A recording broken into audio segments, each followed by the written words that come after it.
ایک درویش بھی گزرے, سادے بندے, حضرت بہلول دانا, اسی کسی دے کچھ بھی نہ لگتے تے نہ کوئی ساڈا دردی, بالکل سادے بندے, کوئی بات نہیں, کوئی کسی قسم کا لینا دینا نہیں, کپڑے بھی پھٹے پرانے. حضرت بہلول دانا رحمت اللہ علیہ سے بھی ایک شخص کی ملاقات ہوئی. تو بال بندے ہوتے ہیں نا, انہیں 2-4 پہیلیاں یاد کر لی ہوتی ہیں, 2-3 کہانیاں.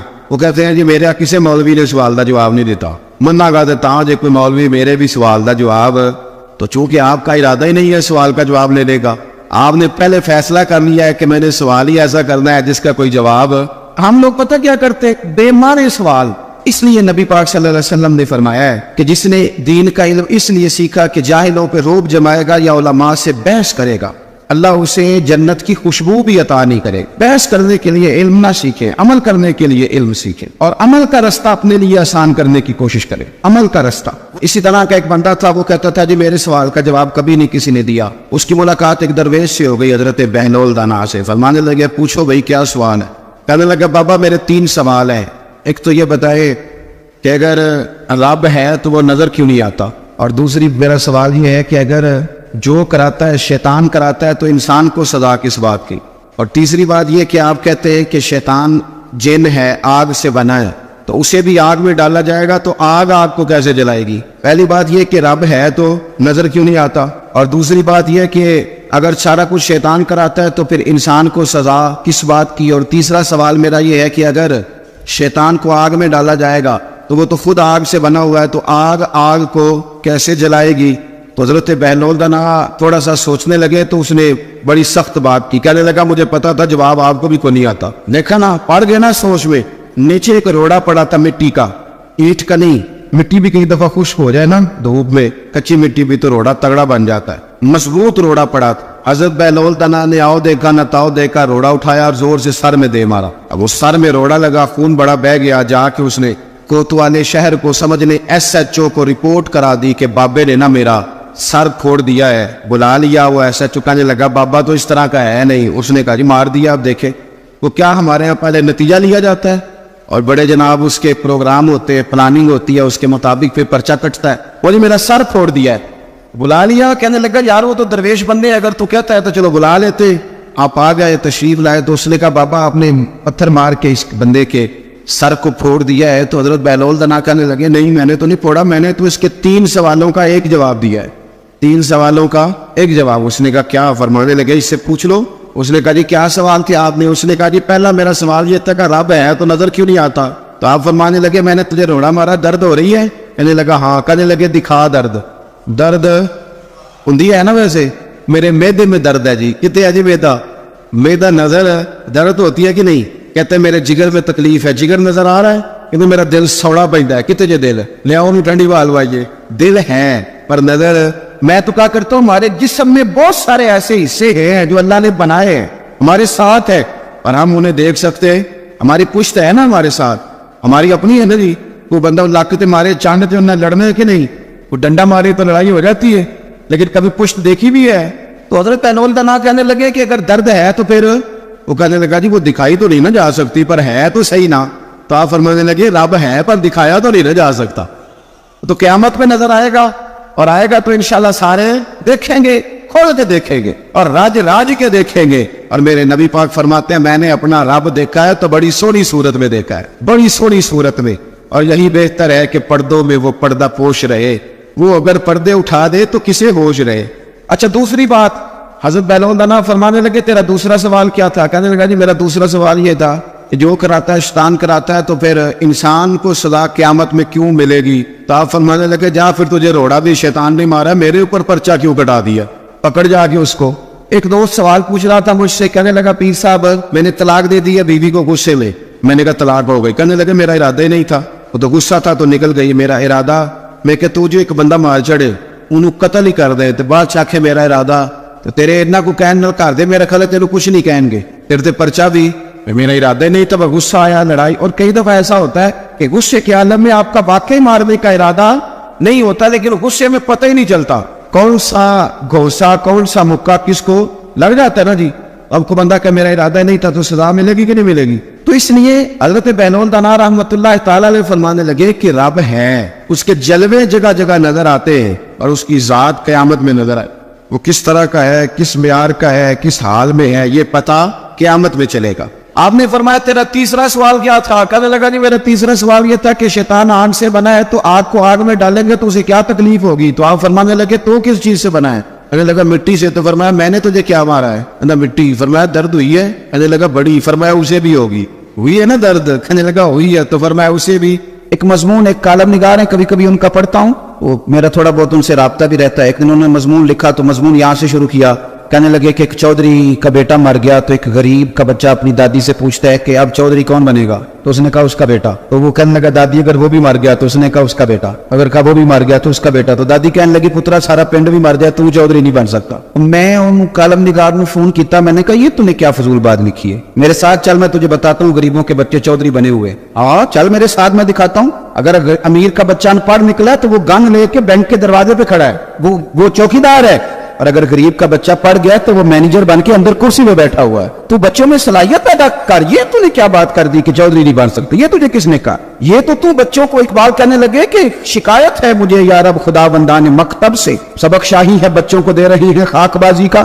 یہ آپ کیا بات کر رہے ہیں؟ انہیں بتاؤ کہ تم سارا کچھ بن سکتے ہو, تمہارے اندر کیا کمزوری؟ حضرت بہلول دانا نا رستے میں بیٹھے تھے تو ہارون رشید حج کر کے آ رہا تھا. تو رب کے بندے بھی رب کے بندے ہوتے ہیں, اسی کسی دے کچھ بھی نہیں لگتے تے نہ کوئی ساڈا دردی. آج صبح کچھ دوست مجھ سے ٹائم لینے آ گئے تو قاری صاحب گئے ہیں, میں نے مسجد بھی وہاں رکھی ہوئی ہے جہاں آگے بس پیلیاں ہیں, سادہ سا کام رکھا ہے, چھوٹا سا نظام رکھا ہے. تو مجھے کہنے لگے جلسے دے پیسے کنے لیندے ہو؟ میں کہا ساڈی مسجد مدرسہ تے ساڈا اولیا وے کے تانوں لگدا ہے اسی پیسے لیندے ہوواਂگے؟ کرمال ہے پیسے لیندے ہوندے تے کدھر ڈیفینس وچ ہوندے. یہ آپ ہماری بات کو سمجھ, سانو تخت ادارے دی لوڑ کی ہے نالے کی لگے شہر ببول دے نال او سجنا اسی اپنی بال کے سیکنے آ, ہاتھ نہیں پھیلاتے کسی کے آگے. تو غلط جگہ پہ آیا, اسی اپنی بال کے سیکنے آ. ہم بڑے پکے لوگ, پکے. میری بات پہ توجہ کریں کہ عرض کر رہا ہوں, اللہ آپ کو جزائے خیر دے, غور فرمائیں.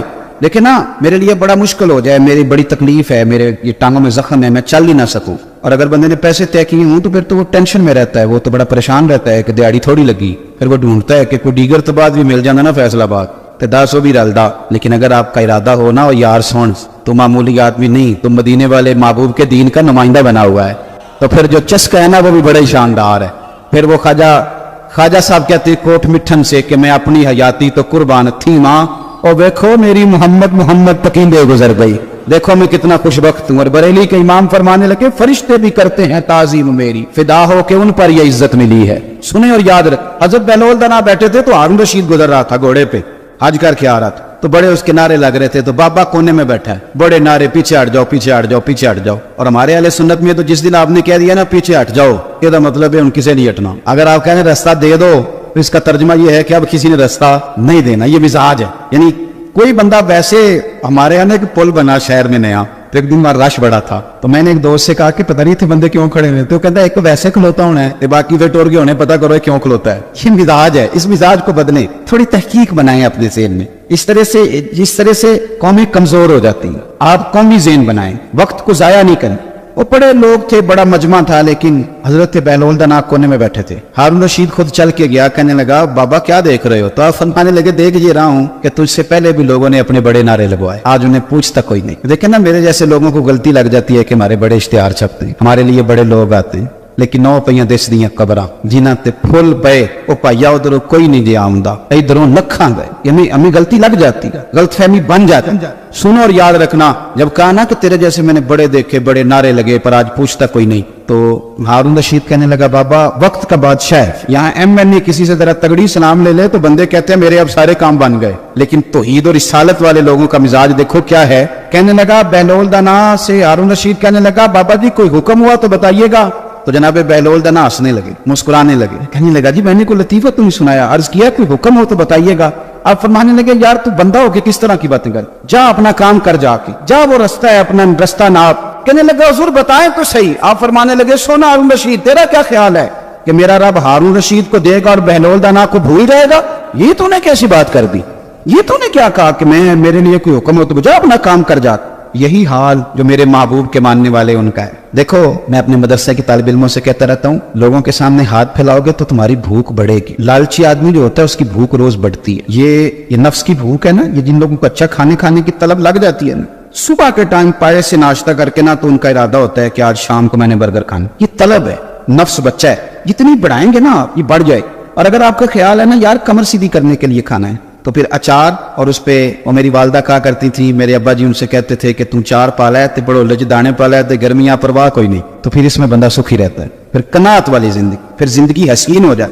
میرے بھائی سمجھ لیں, اگر آپ کا رب رسول سے رشتہ ہے, میں طالب علموں سے کہتا ہوں خدا رہا یہ مزاج نہ بنانا 2-4 ہزار دن میں جمع کرنے, آپ کنگال ہو جائیں, آپ کے پاس کچھ نہیں رہے, آپ کے اندر جو سینے کی ان کی دولت ہوگی نا, نور ہوگا, وہ بڑا مسئلہ بن جائے گا. آپ نے اس کا ریٹ لگا لیا, آپ نے کہہ لیا کہ یہ میرا گلا ہے, میرا سور ہے, میری آواز ہے, یا میرے اندر کوئی سرکار کی محبت ہے, یہ 40,000 ڈیلی کی ہے, پھر آپ کمزور پڑ جائیں. اور اگر آپ کہیں گے کہ سب سے زیادہ کرم ہی میرے اوپر ہے, تو پھر میرے اعلی حضرت فرماتے ہیں دنیا داروں سے نہ مانگ, کون دیتا ہے دینے کو منہ چاہیے. تو بشر عافی رحمت اللہ علیہ سے سارا زمانہ پیار کرتا تھا. بغداد کا ایک تاجر کہتا ہے مجھے نہیں بابا اچھا لگتا. ہمارا اپنا ذہن ہے نا, ہم کہتے ہیں میں نے جدھر ساری دنیا جا رہی ہے وہاں نہیں جانا. کہتے ہیں کہ وہ بابا مجھے نہیں اچھا لگتا تھا, حالانکہ سارا بغداد عزت کرتا. کیوں نہیں اچھا لگتا تھا؟ کہتے اس لیے کہ بابا نہ صرف فرض مسجد میں پڑھتا تھا, باقی نماز گھر جا. تو میں کہتا تھا اتنا ولی ہے تو باقی بھی مسجد میں پڑھے. کہتے ایک دن میں نے کہا جسوسی کرنی ہے اس کی, جو کہ اسلام میں منع ہے. کہتے حضرت بشر عافی رحمۃ اللہ علیہ نے جمعے کے فرض پڑھے, فرض پڑھ کے نکل گئے دوڑ کے. فرماتے میں پیچھے ہو گیا, میں نے کہا میں نے سنتیں چھوڑ دی ہیں پر اس کا پتہ کرنا ہے, سنت نفل بعد میں پڑھوں گا. کہتے حضرت بشر عافی جلدی سے نا ایک کباب والی دکان پہ گئے, وہاں سے کباب خریدے, اور میں نے کہا بوڑھے کی عمر دیکھو اور اس کے ذائقے دیکھو, اس عمر میں بھی کباب کھائے گا. اوئے ہوئے, مولوی کو روٹی نے ستایا تھا, اس لیے سنت اور نفل چھوڑ آیا ہے. کہتے تھوڑا سا وہ آگے بڑھے تو نان بھائی کی دکان سے نا نان خریدے. میں نے کہا دیکھو یار, دیکھو اس کے ذائقے, گرم نان کھائے گا. بہت سارے لوگ بغداد میں رات کی روٹی کھاتے پر یہ گرم کھاتا ہے. کہتے حضرت وہ نان اور کباب لے کے نا جنگل کی طرف مڑے, تو میرے دل میں خیال آیا یار بڑا اس آدمی کا عجیب ذہن ہے, یہ سبزے پہ بیٹھ کے یہاں موج کرے گا, کھائے پیے گا, اور سنت نفل چھوڑ دی, اللہ ہزاروں مرید ہے. کہتے حضرت جنگل میں داخل ہوئے, تھوڑا سا سفر کیا تو کچی آبادی آ گئی. ایک کچے مکان کی ٹوٹا ہوا دروازہ, باہر سے کنڈی لگی. بغداد کے ننگے پاؤں چلنے والے ہزاروں مریدوں کے اس پیر نے کنڈی کھولی, اندر گئے, ایک فالج زدہ بابا جی بیٹھے. کہتے حضرت بشر عافی نے اپنی پگڑی کھولی اور اس آدمی کے منہ سے پانی نکل رہا تھا, رال ٹپک رہی تھی. کہتے پہلے اپنی پگڑی سے منہ صاف کیا, پھر پیالے سے پانی ڈال کے منہ دھویا, پھر حضرت اس کے ٹانگوں پہ کپڑا ڈال کے روٹی کا لقمہ توڑ کے اس کے منہ میں ڈال کے کہنے لگے بابا ناراض نہ ہونا, جمعے والے دن مجھے دیر ہو جاتی ہے, ابھی تو میں نے سنت اور نفل بھی پڑھنے ہیں, ناراض نہ ہونا مجھے دیر ہو جاتی ہے. کہتے ہیں وہ بابا رو پڑا اور کہنے لگا بشر یار 14 سال ہو گئے تو روز آتا ہے. 14 سال یہ ایک صدی کا قصہ ہے, 2-4 برس کی بات نہیں. 14 سال سے تو روز آتا ہے, میں پتہ نہیں کب تک لاش بنے پڑا رہوں گا, تو کب تک آئے گا. حضرت بشر عافی نے بابے کے آنسو پوچھ کے کہا بابا فکر نہ کر, آج کے بعد یہ جملہ نہ کہنا کہ تو میرے لیے بوجھ ہے. فرمایا لوگ سمجھتے ہیں کہ میں نے عبادت کر کے مقام پایا ہے, لوگ سمجھتے ہیں میں نوافل زیادہ پڑھتا ہوں, دنیا جانتی ہے کہ میری رات کی تسبیح زیادہ مضبوط ہے, اور میں ان میں سے کوئی بات بھی نہیں. میں تو تیری نوکری کرتا ہوں تو اللہ نے میری عزتوں میں اضافہ فرما دیا ہے. سوچ ہی صاف نہیں, نظریہ ہی ٹھیک نہیں, فکر ہی ٹھیک نہیں. اسلام نظریے کا مذہب ہے, سوچ کا. مسند امام احمد بن حنبل کی حدیث سنی, جب انسان نے روزہ رکھا ہوتا ہے نا تو روح ویسے ہی پاک ہوتی ہے اس کی. میں نے یہ سوچا کہ کچھ باتیں ایسی کی جائیں جس سے تھوڑی سی سوچیں بھی تبدیل ہو, کچھ سوچوں کا وضو, سوچوں کا غسل, افکار و نظریات کی بھی بات ہو. ہم سمجھتے ہیں کہ شاید کثرت عبادت اصل ہے. اقبال کہتے ہیں یہ ذکر نیم شبی, یہ مراقبے, یہ سرور, تیری خودی کے اگر نگہباں نہیں تو پھر کچھ بھی نہیں. تیری خودی کے اگر, اور پھر عام چیز نہیں کہا یہ ذکر نیم شبی, سویرے سحری کا ذکر, یہ مراقبہ, یہ جو تو گھنٹوں اللہ کی یاد میں بیٹھا رہتا ہے. یہ سرور, کہتے بے کیف عبادت نہیں, سرور والی. یہ ذکر نیم شبی, یہ مراقبے, یہ سرور, تیری خودی کے اگر نگہباں نہیں, اگر تیرے نظریے کو نہیں بدل سکے, تیری سوچ نہیں بدل سکے, تیرا ایمان مضبوط نہیں کر سکے, تیری خودی کے اگر نگہباں نہیں تو پھر کچھ بھی نہیں. اور خرد نے کہہ بھی دیا لا الہ الا اللہ, تو کیا حاصل؟ دل و نگاہ اگر مسلمان نہیں تو پھر کچھ بھی نہیں. دل و نگاہ. اقبال کہتے ایک دل کا کلمہ پڑھ, دوسرا نظر کا کلمہ پڑھ, ان پہ پابندی لگا. دل و نگاہ اگر مسلمان نہیں تو پھر تو کچھ بھی نہیں, کچھ بھی نہیں. حضرت انس بن مالک کہتے میں حضور کے پاس بیٹھا تھا, حضرت عبداللہ ابن عمر بھی بیٹھے تھے, کوئی بات ہو رہی تھی, ایک حجرے میں بیٹھے تھے, دروازے پہ دستک ہوئی. مسند امام احمد میں حدیث ہے, نبی پاک علیہ السلام نے فرمایا انس دروازہ کھولو, دروازے پہ وہ بندہ ہے جس کو اللہ بغیر حساب کتاب جنت عطا فرمائے گا.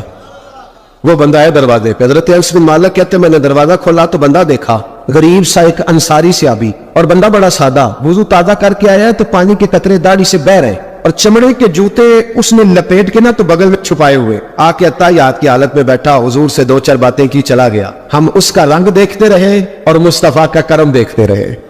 اس کو حضور نے جنتی کہا ہے۔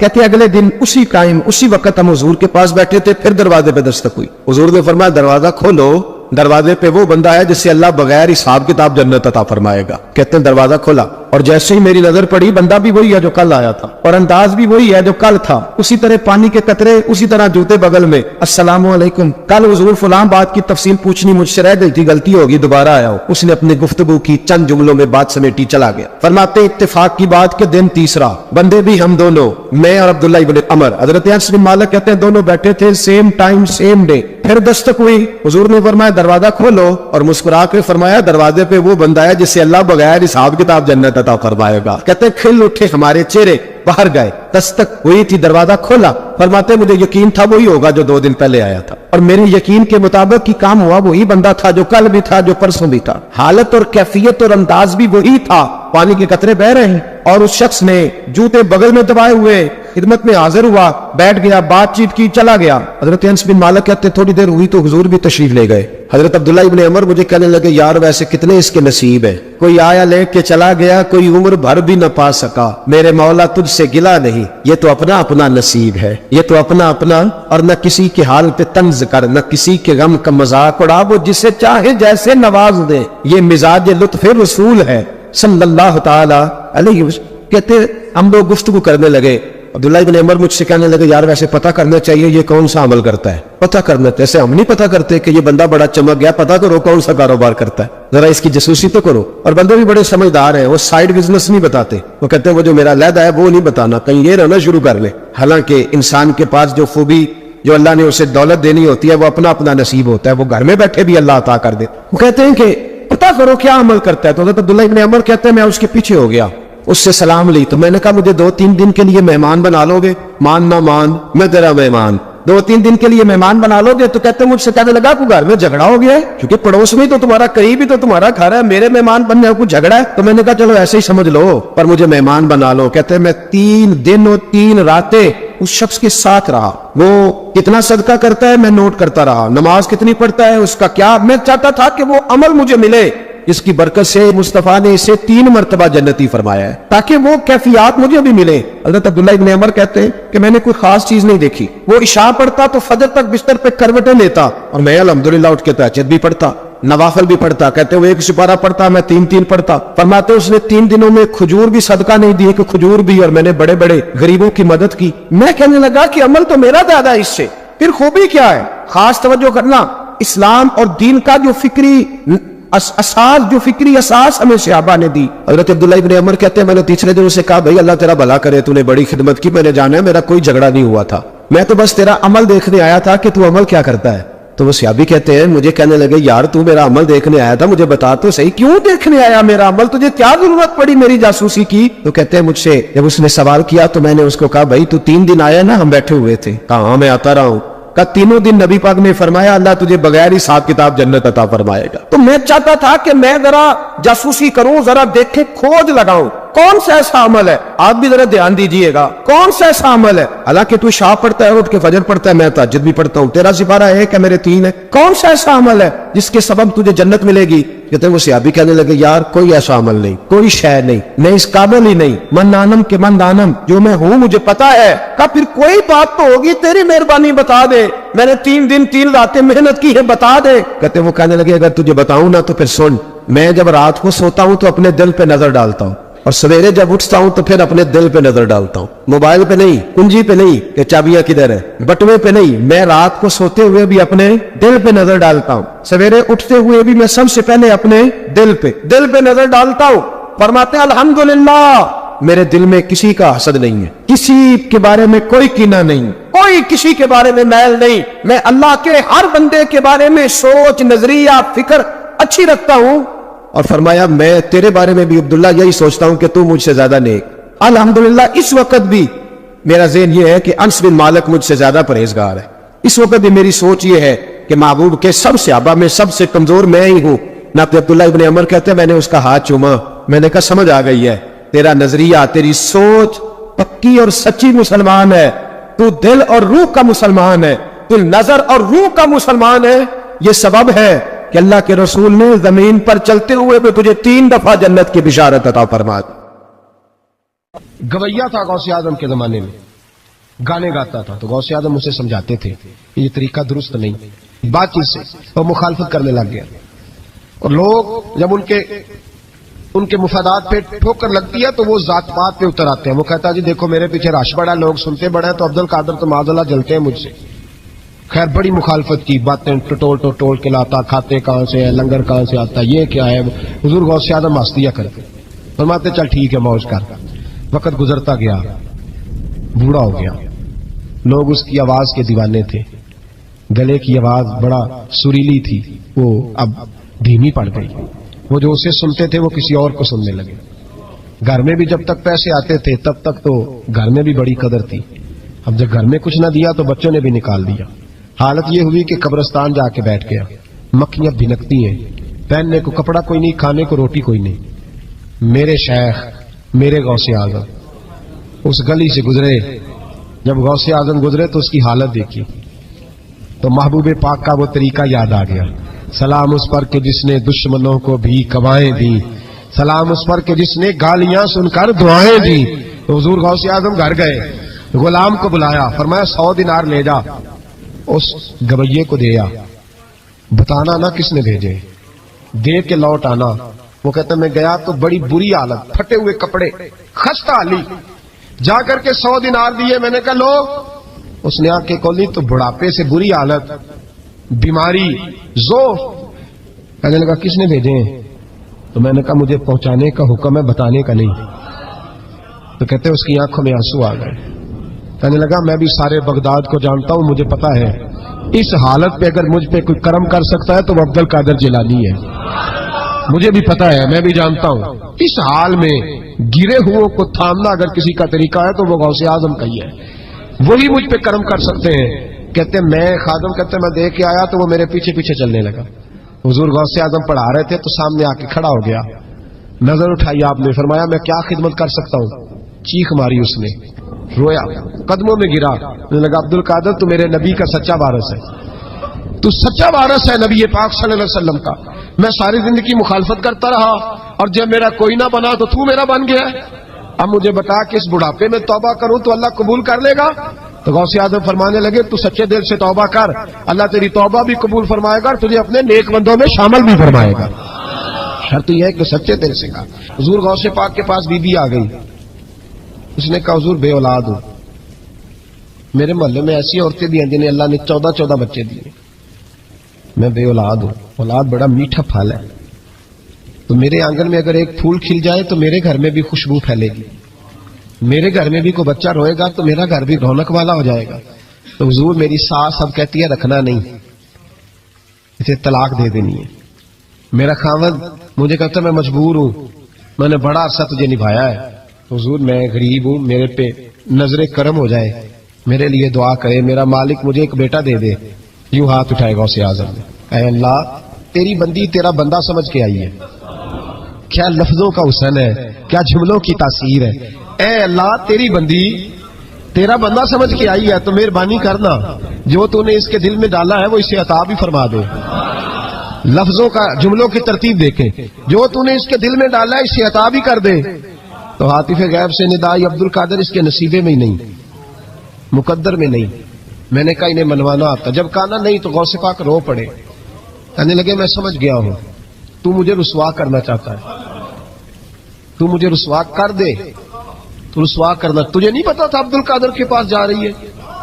تو مالک ہے، تو اس کے ارادے سے آگاہ نہیں تھا؟ مولا تو بے نیاز ہے، تجھے پتا تھا میرے پاس آ رہی ہے. ٹھیک ہے، یہ کہے گی لوگوں سے جا کے کہ میں عبد القادر کے دروازے تک ہو آئی ہوں، مجھے تو کچھ نہیں ملا. تو ٹھیک ہے مولا میں تیری رضا پہ راضی، تیری قضا پہ شاکر. ٹھیک ہے نہ دے، میں راضی ہوں، تو مجھے رسوا کرنا چاہتا ہے. بس ابھی دعا ہو ہی رہی تھی کہ عاطف غیب سے ندائی عبد القادر تو بول کتنے بیٹے دوں، تو بول نہ کتنے بیٹے دوں. خدا کے فضل سے ہم پر ہے سایہ غوث اعظم کا، ہمیں دونوں جہاں میں ہے سہارا غوث اعظم کا. کہ تو بول کتنے دوں؟ تو کہا یا اللہ چل ایک مانگنے آئی تھی مہربانی کر 7 عطا کر دے. 7 ایک بیٹا لینے آئی تھی، رب کریم نے اسے 7 بیٹے عطا فرمائے. وہ بھائی تجھے منوانا ہی نہیں آتا تو اس رستے کا مسافر ہی نہیں. حضور غوث اعظم رضی اللہ تعالیٰ عنہ فرماتے میں تقریر نہیں کرتا تھا، تعلیم مکمل کر لی، بات نہیں کرتا تھا. میں کہتا تھا میں کیسے لوگوں کے سامنے واز کروں. کہتے ہیں مجھے خواب میں مصطفیٰ کریم کا دیدار نصیب ہوا. محبوب نے فرمایا عبد القادر بات کیوں نہیں کرتے؟ میں نے کہا حضور یہ عربی لوگ ہیں، فصیح و بلیغ ہے، ہر آدمی بات سمجھتا ہے، تو میں کس طرح اتنے مجمع میں بولوں گا؟ بڑا مشکل کام ہے. ہر آدمی کی ذہنی سطح کے مطابق کیسے بات کروں گا؟ کہتے ہیں مصطفیٰ کریم نے فرمایا منہ تو کھولو ذرا.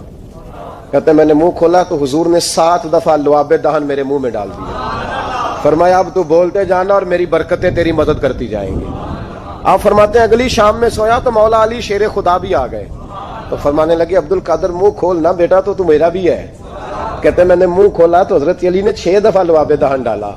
میں نے کہا حضور آپ نے 6 دفعہ ڈالا ہے. تو خواب میں حضرت علی فرماتے ہیں، کہتے ہیں بیٹے میں نبی پاک کے برابر تو نہیں نہ ہو سکتا، میں نبی پاک کے برابر. حضور نے 7 دفعہ ڈالا ہے تو 6 دفعہ اس لیے ڈالا کہ میں حضور کے برابر. صحابہ تو خواب میں بھی آ کے کہتے ہیں ہم نبی کے برابر نہیں. تو کیسے نبی کے برابر بن گیا؟ وہ تو خواب میں بھی آ کے کہتے ہیں کہ ہم حضور کے برابر ہیں، تو زندگی میں دعوے کرتا پھرتا ہے. حضور غوث اعظم فرماتے ہیں بس پھر چھوٹی سی مسجد اور اس میں نے تقریر شروع کی. میں اکیلا ہی چلا تھا جانب منزل مگر، پھر لوگ ملتے ہی گئے، پھر کارواں بنتا گیا. فرماتے ہیں چھوٹی سی مسجد، پھر مسجد بڑی ہوئی، پھر مجمع بڑھ گیا. فرماتے ہیں پھر جامع مسجد، پھر مجمع وہاں بھی کم پڑ گیا. پھر بغداد کی عیدگاہ وہ بھی بھر گئی تو صحرا میں جا کے خیمے لگ گئے. کہتے ہیں تقریر ہوتی تو ہزاروں کا مجمع، ہزاروں کا. ملا علی قاری کہتے ہیں غوث اعظم کے اجتماع میں 70 ہزار لوگ شریک ہوتے تھے. ہزاروں علماء کاغذ قلم لے کے بیٹھے ہوتے تھے کہ غوث پاک جو باتیں بیان کریں گے تفسیری نقطے ہم نے نوٹ کرنے. اور حضور غوث اعظم کو اللہ نے یہ کمال دیا تھا، کمال، یہ آپ کی کرامت تھی کہ بغیر سپیکر کے بولتے تھے. جیسی سمجھ پہلے والے کو آتی تھی ویسی آخری والے کو آیا کرتی تھی. تو حضور غوث پاک رضی اللہ تعالیٰ عنہ نے لوگوں کو بڑا نوازا. ایک شخص آیا، اس نے آ کے کہا حضور میرے ابا جی میں آپ کا مرید ہوں، عقیدت مند ہوں. رات میں نے باپ کو خواب میں دیکھا ہے تو دوزخ کی آگ میں جل رہا ہے. میرا فوت ہونے والا باپ میں نے بڑی تکلیف میں دیکھا ہے. تو غوث اعظم رضی اللہ تعالیٰ عنہ فرمانے لگے میرے مدرسے میں آیا کرتا تھا، میری خانقاہ میں آتا تھا، میری محفل میں بیٹھتا تھا، حلقہ ذکر میں رہتا تھا. تو اس نے کہا حضور کبھی کبھی آتا تھا، کبھی کبھی. غوث اعظم نے مصلی بچھا لیا، کہا یا اللہ تیرا وعدہ نہیں کہ جو اہل اللہ کے مجالس سے ذکر میں بیٹھے گا تو اسے شکی نہیں کرے گا، اسے صحیح. اور یہ مسلم شریف کی حدیث ہے. دلیل کیا ہے مسلم شریف کی حدیث؟ نبی پاک علیہ السلام نے فرمایا جو ذکر کرنے والوں کی مجلس میں خالی بیٹھ جائے اللہ تبارک و تعالیٰ اسے بھی سعادت عطا فرما دیتا ہے. اگر شکی ہو بدبخت ہو تو اللہ اسے نیک بخت فرما دیتا ہے. تو حضور غوث اعظم حضور کی اس دعا کا وسیلہ دینے لگے، یا اللہ تیرا وعدہ نہیں تھا، وہ یہاں آیا کرتا تھا تو خدا بندہ اس کی قبر پہ عذاب. وہ شخص کہتا ہے میں گھر میں جا کے سویا، دوبارہ میرے ابا جی ملے تو مجھے کہنے لگے بیٹا عبد القادر کے پاس جاتے رہنا، عبد القادر کے پاس جاتے رہنا، جو ان کی مجالس پہ جاتا ہے اللہ اس سے بڑا ہی راضی ہوتا ہے، وہاں جاتے رہنا. تو بھائی ان لوگوں کو رب کریم کو منانا آتا تھا. غوث اعظم مزدوروں کی طرح دین کا کام کرتے تھے. میں نے بڑا سوچ سمجھ کے فکر کہا، مزدوروں کی طرح. میں نے اپنے گاؤں میں کچھ ایسے مزدور دیکھے جو صبح فیکٹری میں دیہڑی کر کے آتے تھے تو شام کو دیہڑی کر کے آئے ہیں پوری 4 بجے تک 5 بجے تک. تو شام کو کسی آدمی نے مٹی ڈالنی ہے اپنے گھر کے اندر تو اس سے بھی ٹھیکہ کر لیا. اس نے کہا میں 300 روپیہ دوں گا مٹی اٹھا لو. تو وہ مزدور گھر آیا تو اس نے کہا چلو بچوں کے کپڑے بھی لینے، عید بھی قریب آ رہی ہے. یہ مزدور لوگ بڑی جدوجہد کرتے ہیں تو رات کو مٹی ڈال دی. حضور غوث اعظم نے مزدوروں کی طرح دین کا کام. یہاں تو موجیں لگی ہیں، تو موجیں لگی ہوئی ہیں لوگوں کی. یہاں تو لوگ ساد رنگ میں مست ہو کے کہتے ہیں بس ٹھیک ہو گیا جی، ہم بڑے پکے ہیں ان کے ماننے والے. غوث اعظم فجر کے بعد فقہ کا درس دیتے تھے، فقہ کا. ان کہہ دے وہ بھی مولوی سن کیونکہ درس جو دیتے تھے. فقہ کا درس فجر کے بعد. ظہر کے بعد غوث اعظم لوگوں کو حدیث پاک پڑھایا کرتے تھے. عصر کے بعد قرآن پاک کی تفسیر بیان کرتے تھے. ہر روز رات کو عشاء کے بعد دور دراز سے مخلوق آتی تھی، لاکھوں کا مجمع ہوتا تھا اور غوث اعظم وہاں رسول اللہ کا دین لوگوں کو سمجھایا کرتے تھے. 1000 آدمی کاغذ قلم لے کے عالم بیٹھا کرتے تھے. غوث اعظم جو تفسیر بیان کرتے اسے لکھا جاتا تھا. یہ حضور غوث اعظم کا طریقہ ہے. غوث اعظم بغداد کی جامع مسجد کے خطیب تھے. وہ خطیب تھے مسجد کے. جامعہ نظامیہ کے نام سے غوث اعظم نے مدرسہ بنایا ہوا تھا. وہ ایک ادارے کے پرنسپل تھے. جسے الف با سیدھی پڑھنی نہ آئے وہ کہے میں بڑا ولی ہوں, مجھے غوث پاک کا فیض ہے. تجھے کس طرح کا فیض ہے؟ غوث اعظم کا فیض یہ آپ فرمایا کرتے جتنی جس کی زبان میں تاثیر زیادہ ہو سمجھو میرا فیض اسے زیادہ ملا ہوا ہے. آپ تقریر کرتے تھے, خطبہ دیتے تھے, روز رات کو بیٹھتے تھے. صلاح الدین ایوبی کھڑے ہو کے کہنے لگے فلسطین میں, فرمایا میں لڑوں گا اس لیے کہ میں عبد القادر کے مدرسے کا طالب علم ہوں. اور فرمانے لگے یہ 70,000 فوج میرے ساتھ ہے, ساری غوث اعظم کو ماننے والی ہے. انقلاب غوث کے ماننے والے لائیں گے. یہ لوگ انقلاب برپا کریں گے جن کے دلوں میں بغض رہتا ہے اللہ کے ولیوں کا. اور ہر رسالے میں کبھی یہ کون سا جہاد ہے, کبھی بابا فرید کے خلاف لکھتے ہیں, کبھی غوث اعظم کے خلاف لکھتے ہیں. شرم نہیں آتی؟ کھالوں سے تم نے پجارو خریدی ہوئی ہے, کھالیں کٹھی کر کے تم نے کلاشنکوف لی ہوئی ہیں, مکانوں میں رہتے ہو, اور قوم ہے کہ وہ دیکھتی نہیں. اور بھائی دنیا میں رہنا ہے تو کچھ پہچان پیدا کر. لباس خضر میں یہاں سینکڑوں رہزن بھی پھرتے ہیں. ہر داڑھی پگڑی والے کو دیندار نہ سمجھ لیا کرو. خدا را یہ پہچان پیدا کرو. جس کے مرضی پیچھے لگ جاتے ہو. حضور غوث پاک شیخ عبد القادر جیلانی رضی اللہ. اور آج کل کی میں جاتا ہوں نا محفلوں پہ تو میں دوستوں سے کہتا ہوں آپ کوئی دوست ٹائم لینے آتے ہو تو میں پوچھتا ہوں محفل کیوں کرانی ہے؟ محفل کہنے ثواب واسطے. تو میں کہا سورۃ یاسین پڑھا لو کار. ساری زندگی ثواب کے چکر میں رہو گے, انقلاب کب آئے گا؟ میلاد کی محفل کر لو, سارا سال برکتیں نازل ہوں گی. محفل کو ایک روپ دو, ایک رنگ دو. محفل ایک انقلاب کا نام. غوث اعظم نے ہمیں وہ والی محفل سکھائی ہے جس میں بے نمازی آتا تو نمازی بن کے جاتا, جس کے اندر چور ڈاکو آتا تو توبہ کر کے جاتا, جس کے اندر کوئی ماں باپ کا نافرمان آتا تو گھر جا کے ماں باپ کے پیروں میں بیٹھ جاتا. ثواب کے لیے محفل, ثواب کے لیے 11ویں, اس سے باہر ہے. بڑا ہو گیا یہ کام. ناک کا بھی چلے ہوئے ہیں پکے ہی, وہ بھی ادھر کو سفر کر رہے ہیں ادھر کو سفر, وہ بھی سارے ثواب اکٹھا کر رہے ہیں. کہتے تو محفل کرا تو بخشیا جائے گا. جہدے ہاتھ نوٹاں جدتی انہوں کہتے چوری صاحب شیر تیری نظر ہی. اور میں کہ ظالما شیر نبی پاک دا تے نظر بندے دی کر چھڑے کچھ سوچ. اور جس نے پیسے زیادہ دیے اس کہتے عاشق رسول ہے. میں کہ تو کتھوں مور لئی لوکاں نو عشق دی ڈگریاں ونڈدا پھردا ہے؟ کدھر سے تو نے یہ لے لیا سٹیمپ جو لگاتا ہے یہ عاشق ہے یہ عاشق نہیں. محفل کرانے والا بھاویں بجلی چوری کردا ہوے تے عاشق رسول ہے. تو یہ باہر آئے حضور غوث اعظم. ہر روز محفل ہوتی تھی لیکن جو آتا تھا اللہ اس کا دل بدل دیتا تھا. اور چونکہ ریاکاری نہیں تھی, تسنع نہیں تھی, بغداد میں محفل ہو رہی, غوث اعظم تقریر کر رہے ہیں, بارش شروع ہو گئی, لوگ بکھرنے لگے. تو حضور غوث اعظم رضی اللہ تعالیٰ عنہ سر جھکا کے کہنے لگے مولا تو دلوں کے بھید تو جانتا ہی ہے نا. اگر یہ بندے میں نے اپنے لیے اکٹھے کیے ہیں تو سارے بھگا دے, اور اگر تیرے لیے اکٹھے کیے ہیں تو پھر بھی تیری مرضی ہے. تو دلوں کے بھید جانتا ہے. لوگ کہتے ہیں سارے بغداد میں بارش ہوتی تھی, جہاں غوث اعظم کا جلسہ ہوتا تھا وہاں نہیں ہوتی تھی, وہاں نہیں ہوتی تھی. اس لیے کہ انہیں اللہ کو منانا آتا تھا, انہیں طریقہ پتا تھا. حضور غوث اعظم نے اپنی گفتگو سے, تقریر سے, خطبے سے, الفتح الربانی حضور غوث اعظم کی تقریروں کی کتاب چھپی ہوئی ہے, آپ کے ملفوظات ہیں, آپ کے خطبے. او بھائی اس کو لوگ معمولی کام سمجھتے ہیں, بس ثواب کے لیے کر لو. خدا را غوث اعظم کا طریقہ تو سمجھو. اور پھر تبلیغ فرمائی, دین کا کام کیا, نذرانے نہیں بٹورے, نذرانے نہیں بٹورے. اور اس طرح نہیں کہ مولوی صاحب کا سیاست سے کوئی تعلق نہیں, میرے لاکھوں مرید ہے, میں نے نہیں چھیڑنا حکومت کو, ایسے نہ ہو جائے حکومت میرے خلاف ہو جائے, یہ کوئی چکر نہیں.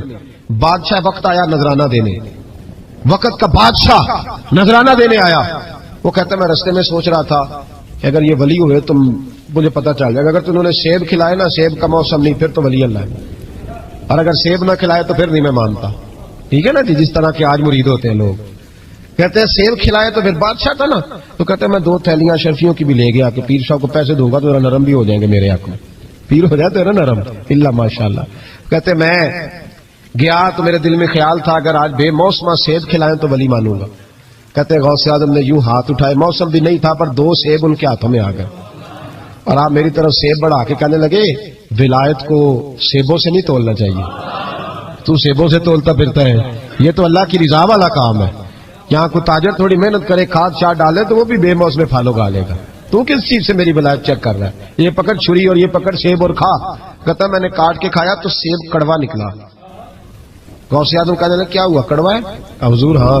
تو نے اپنے ہاتھ سے کاٹ کے ایک ٹکڑا دیا کہ کھاؤ. کھا کے کہنے لگا حضور آپ کے والا تو میٹھا ہے. تو سیب تو دونوں غیب سے آئے ہیں، تو میرا کڑوا کیوں ہے؟ آپ کا فرمانے لگے غوث اعظم دونوں ہی میٹھے تھے، ایک کو ظالم کے ہاتھ لگ گیا تو کڑوا ہو گیا ہے، میٹھے دونوں ہی تھے، تو ظالم ہے نا، ظلم کرتا ہے، تو تیرے ہاتھوں کی وجہ سے کڑوا ہو گیا، ایک ہی تھے۔ اس نے 2 تھیلیاں اشرفیوں کی مصلے کے نیچے رکھی، کہنے لگا حضور نذرانہ ہے، فرمانے لگے ضرورت ہی نہیں، لے جا۔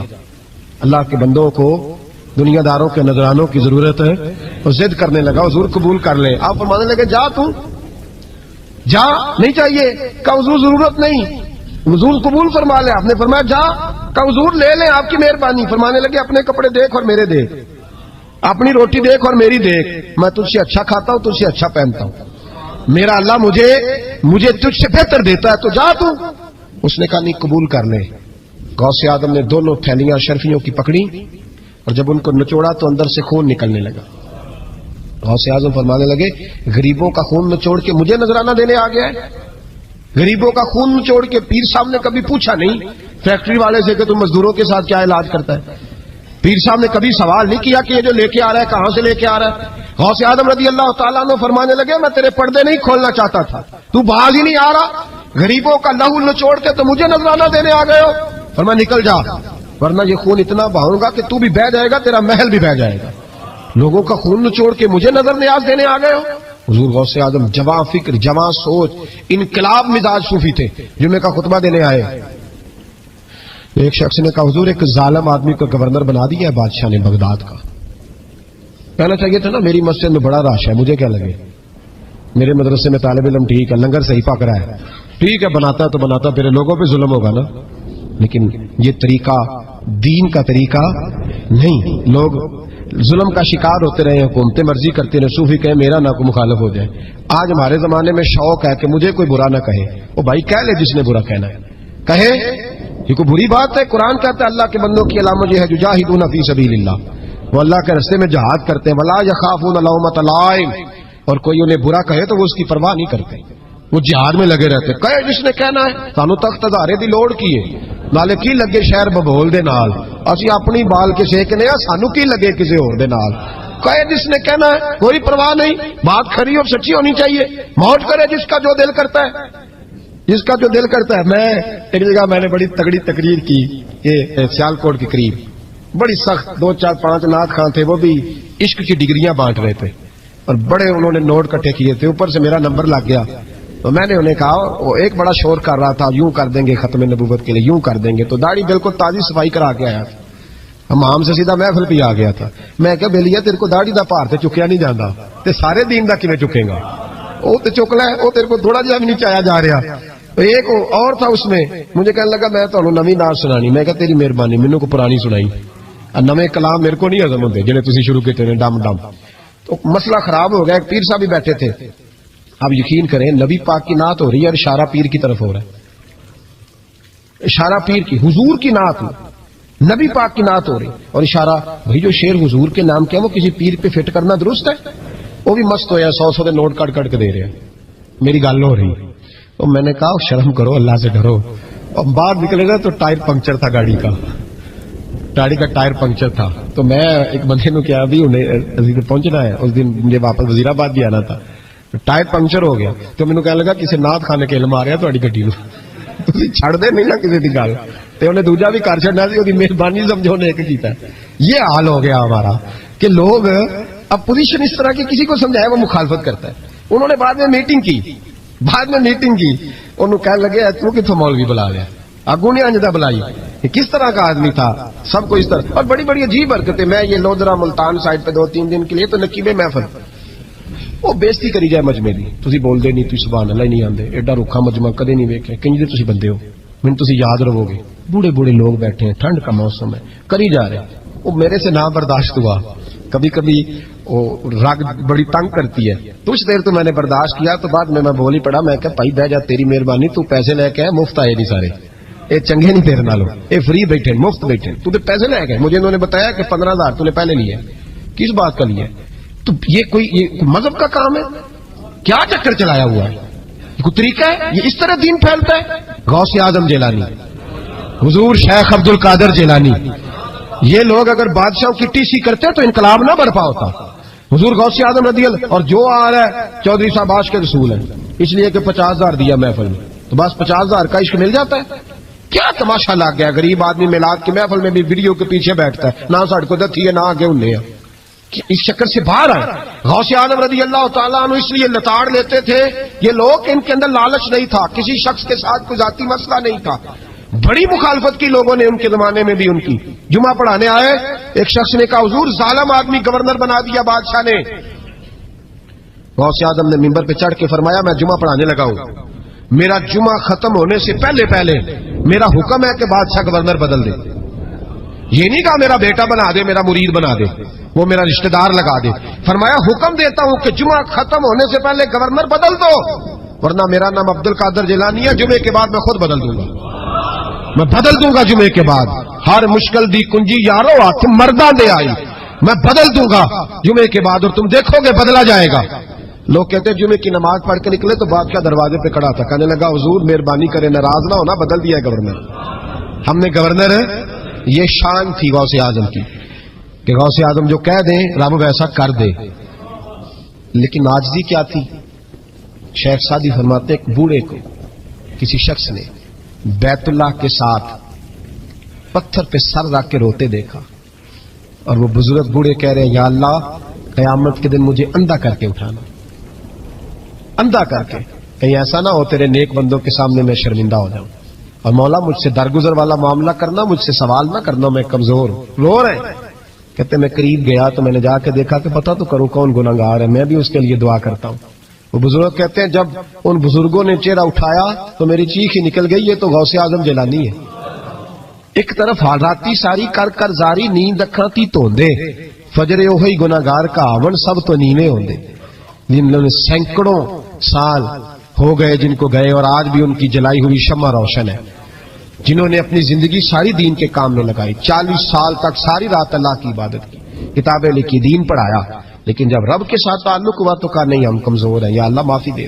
بھائیو ہمارے بزرگوں نے ہماری تربیت کی, انہوں نے ہمیں سمجھایا, انہوں نے ہمیں کہا کہ فیض اس چیز کا نام نہیں کہ تو کہے بڑے میرے بارے نیارے ہو گئے, دکان چمکنے لگی. فیض تو یہ ہے کہ تیرا دل دین سے کتنا جڑا ہے, تیرے اندر روحانیت کتنی پیدا ہوئی, اخلاقی قدریں تیری کتنی بحال ہوئی. غوث اعظم سے کسی نے کہا تو حضور دعا قبول نہیں ہوتی, فرمایا 3 شرطیں ہیں, تیری ہر دعا اللہ قبول فرمائے گا. کہا حضور کون سی؟ فرمایا رزق جب بھی کھانا حلال کھانا, اور تیری زبان سے کبھی رب کی ناراضگی والا فکرہ نہ نکلے, اور جب تو بات کرے تو نفس کے لیے کبھی نہ کر, اللہ کی رضا کے لیے کر. عبد القادر وعدہ کرتا ہے تو جو دعا بھی کرے گا مالک تیری قبول فرمائے گا. اپنے نفس کی رضا کے لیے, اپنے باطن کو خوش کرنے کے لیے سارا دن داستانے نہ چھیڑ, اللہ کی رضا کے لیے بول. ہم کتنا بولتے ہیں لیکن نفسانی باتیں, نفسانی خواہشیں, یہ کہنے کے لیے کہ لوگ نیچا دیکھ لیں گے کیا ہو جائے گا. خدا را اللہ کی رضا کے لیے جب بولیں گے تو اللہ راضی ہوگا. انشاءاللہ آئندہ جمعہ تو مبارک ہو, جمعے کی نماز کے دوران ہی 11ویں شریف پڑھیں گے انشاءاللہ. جمعے میں پھر سے حضور غوث پاک کی بات کریں گے, جمعے کے بعد ان کی منقبت سنیں گے انشاءاللہ, اور لنگر شریف پکائیں گے انشاءاللہ 11ویں کو, اور حضور غوث اعظم کی نیاد مل کے کھائیں گے انشاءاللہ, کیونکہ اگلا جمعہ 10 ربیع الثانی کو آئے گا انشاءاللہ. آپ حضرات سے بھی اپیل ہے کہ اپنے گھر میں جو پکا ہو اس پر زیادہ سے زیادہ قرآن پاک پڑھیں, اور اپنے ہی گھر میں بیٹھ کے کھائیں, لیکن میرے غوث اعظم کا دن ضرور منائیں, ضرور دن منائیں. کوشش کریں روزانہ رات کو, اور کچھ نہ ہو سکے تو ایک دفعہ سورۃ یاسین ہی پڑھیں. غوث اعظم سے مالک کو بڑا ہی پیار ہے, اور جو غوث پاک سے پیار کرے اللہ اس سے بھی بڑی محبت فرماتا ہے. لہذا ضرور اس چیز کی طرف توجہ کریں. اللہ تعالیٰ توفیق عمل عطا فرمائے. آخر دعوانا الحمدللہ رب العالمین. محفل کرانے والا پاویں بجلی چوری کرتا ہوگا تو آج کے رسول ہے. تو یہ باہر آئے حضور غوث اعظم, ہر روز محفل ہوتی تھی, لیکن جو آتا تھا اللہ اس کا دل بدل دیتا تھا.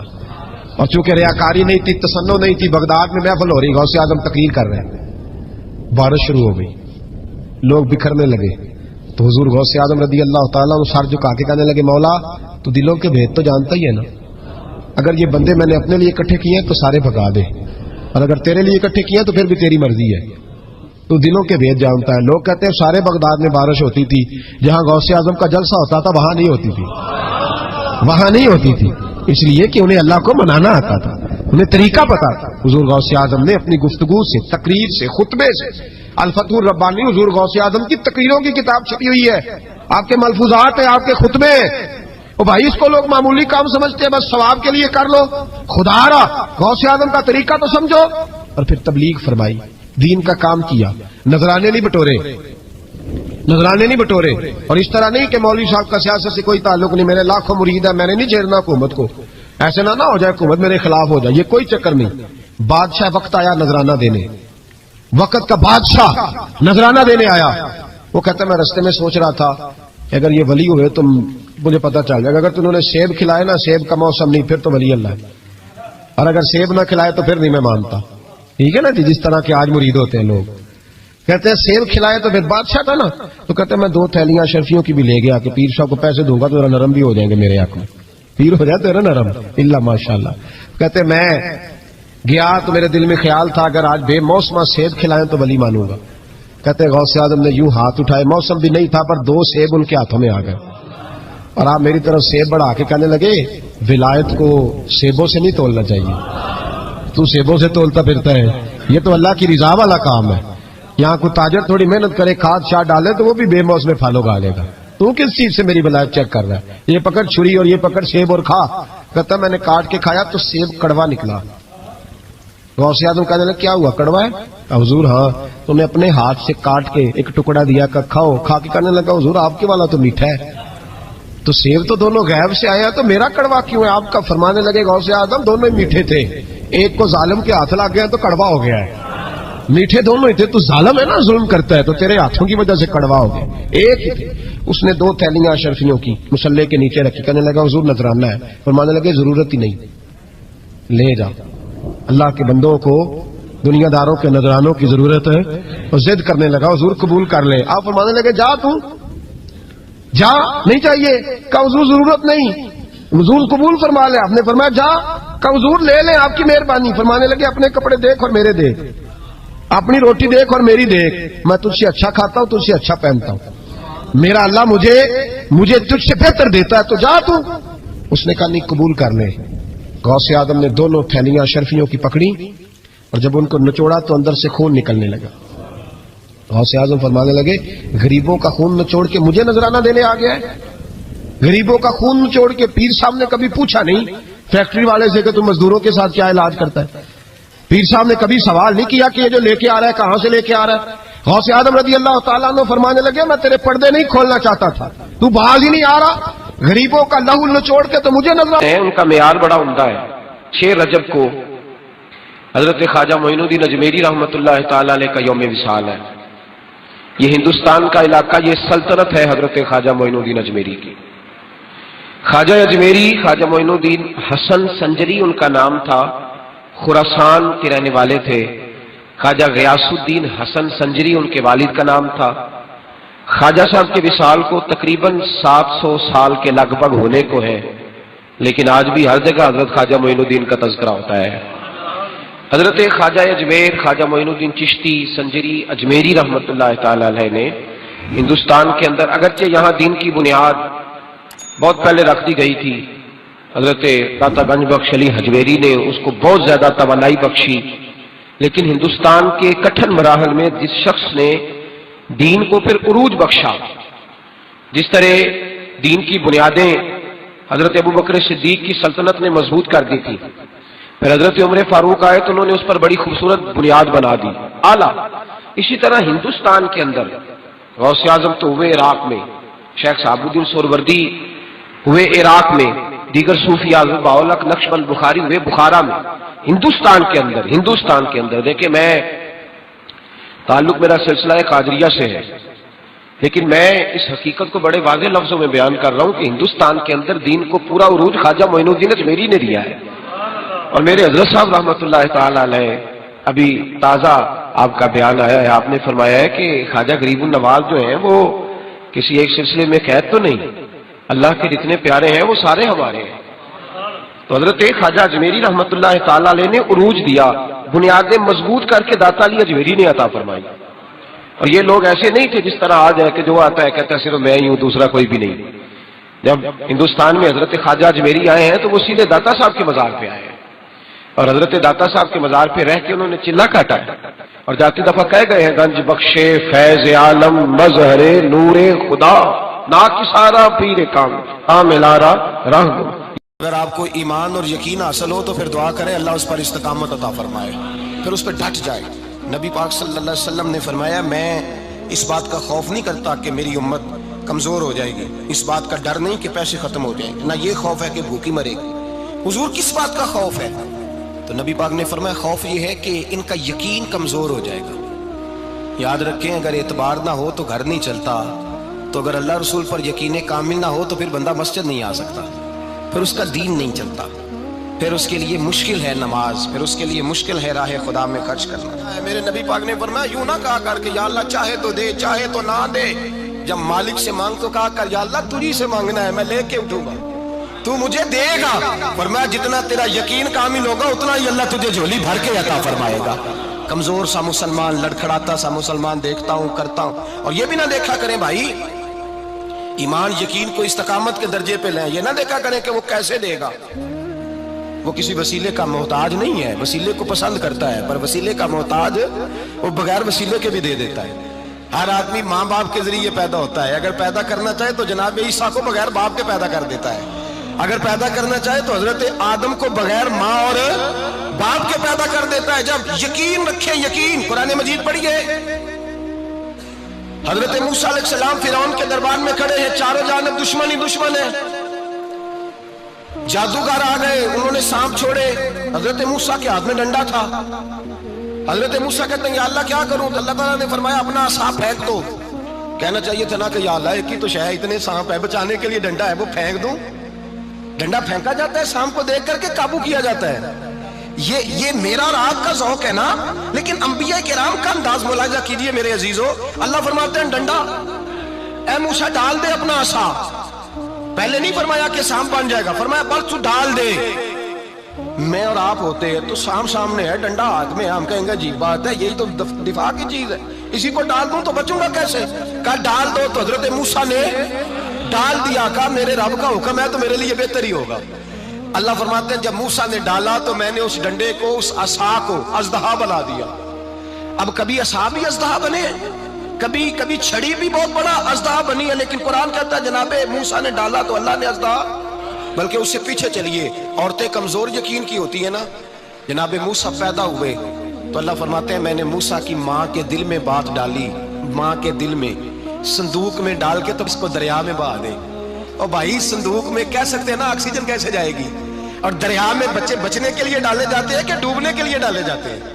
ماں کے دل میں یقین کمزور نہیں تھا ماں کا۔ انبیاء کے ماں باپ موحد ہوتے ہیں، دین کو ماننے والے، ماں کے دل میں اللہ نے بات، اللہ قرآن میں کہتے ہیں میں نے وحی کی، میں نے القاء کیا، میں نے بات ڈالی۔ حضرت موسیٰ کی ماں کہتی ہے میں نے ڈال کے نا سمندر میں بیٹا، میں نے سمندر میں بیٹا ڈال کے صندوق میں بند کر کے رب کے حوالے کیا۔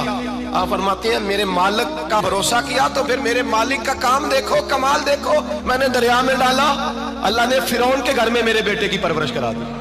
یہ یقین کی حضرت موسیٰ کے پاس قوم آئی، قرآن پڑھیے، کہا جناب پانی چاہیے، وَإِذِ اسْتَسْقَىٰ مُوسَىٰ لِقَوْمِهِ، موسیٰ نے اپنی قوم کے لیے پانی مانگا، ہم نے کہا فَانْفَجَرَتْ مِنْهُ اثْنَتَا عَشَرَةَ عَيْنًا، اپنا ڈنڈا پتھر پہ مارو۔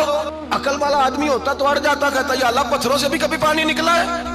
اضرب بعصاک الحجر، مارو پتھر پہ ڈنڈا۔ اللہ کے نبی نے منٹ نہیں لگایا، ٹھا کر کے ڈنڈا لگایا، فَانْفَجَرَتْ مِنْهُ اثْنَتَا عَشَرَةَ عَيْنًا۔ اللہ فرماتے ہیں جناب موسیٰ نے ایک عصا مارا، میں نے 12 چشمے جاری کر دیے۔ تو لے تو لا اللہ کرتا ہے، اللہ کہتا ہے پڑھ نماز روزی دوں گا، کہتا ہے سوچتا ہوں۔ اللہ فرماتا ہے آجا مسجد میں تیرا ہو جاؤں گا، کہتا ہے دیکھتا ہوں۔ رب فرماتا ہے تو میرے محبوب کی غلامی کر، میں تجھے محبوب بنا لوں گا۔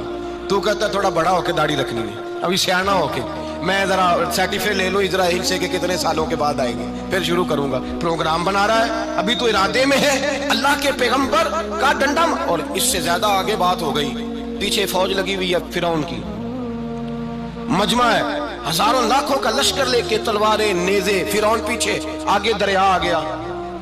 حضرت موسیٰ علیہ السلام کھڑے ہیں، اب کدھر جائیں؟ اللہ پاک نے فرمایا مارو ڈنڈا۔ کہاں؟ پانی پہ ڈنڈا مارو۔ اب حضرت موسیٰ علیہ السلام پانی پہ ڈنڈا مارے تو پانی ابھرے گا، اس سے زیادہ کیا ہوگا؟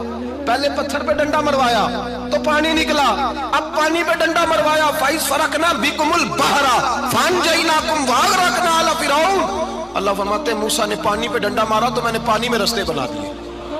ایک جگہ ڈنڈا مارا تو پانی نکل آیا، دوسری جگہ عصا مارا تو پانی خشک ہو گیا، 12 چشمے بن گئے،